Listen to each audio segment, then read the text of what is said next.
One Ottawa grandmother calls it the most stressful day of her life. Last summer, her then healthy 6-year-old grandson suddenly went into medical crisis, suffering through prolonged seizures that landed him in a coma. Already a CHEO donor, Peggy McColl, says watching CHEO give her grandson first-class care only made her more committed to support the hospital. And can you shrug your shoulders up like you're saying, I don't know? Okay. Shrugging now like he doesn't have a care in the world. A year ago, James was in medical crisis, the kind of experience that brings a family to its knees. As a mom, you can't imagine what it feels like. It is the most terrifying experience. James, who'd never had any health issues, suddenly suffering from uncontrollable full-body seizures. I would say it was the worst experience of my life. Didn't know the gravity of it until I got to the hospital and I saw KAYLA vomiting in a garbage can. As the neurology team rushed to stabilize James, the family came together. I remember just seeing all the grandparents around. Watching my son go through what he was going through and KAYLA, and they were so strong. They seemed a lot more calm than the rest of us. I mean, the grandparents were all there. There, as the parents waited to find out if James, on life support and in a coma for 3 days, would pull through without long-term damage. Most seizures only last a few minutes, maybe 1, 2, 3 minutes, but his seizure was prolonged. The one thing we worry about with prolonged seizures is brain injury.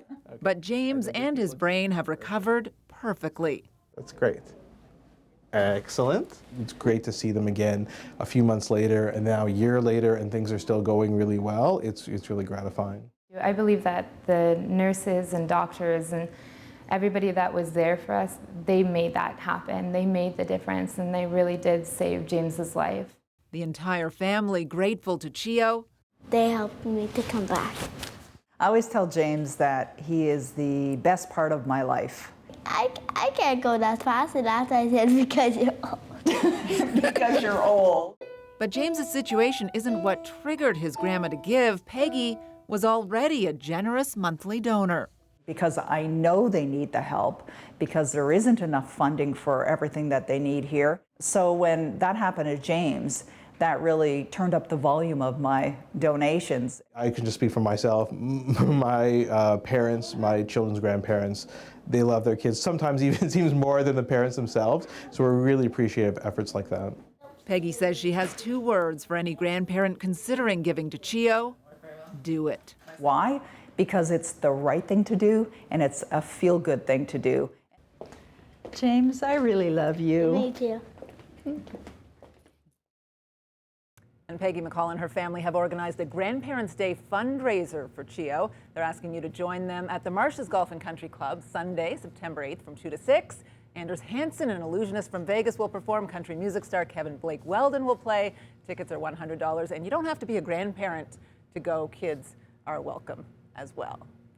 And your continued support makes a difference in the lives of the children at CHEO. Please visit cheofoundation.com and donate today. This is just a wonderful family that we got to meet, and they still don't know what caused this episode, these seizures, but they're so grateful to the care, and James is just doing wonderfully. He's a beautiful spirit. Yeah. And it's just amazing to see those stories after, you know, when everything's worked out beautifully. And you see that picture of the worst moment and the picture she painted of everybody around the bed just wondering what's going on. It just must be terrifying. It's wonderful to see him on the road to recovery. Yeah, and he's the only grandchild, and all the grandparents are always fighting over him. Can you come to my place tonight? As one does.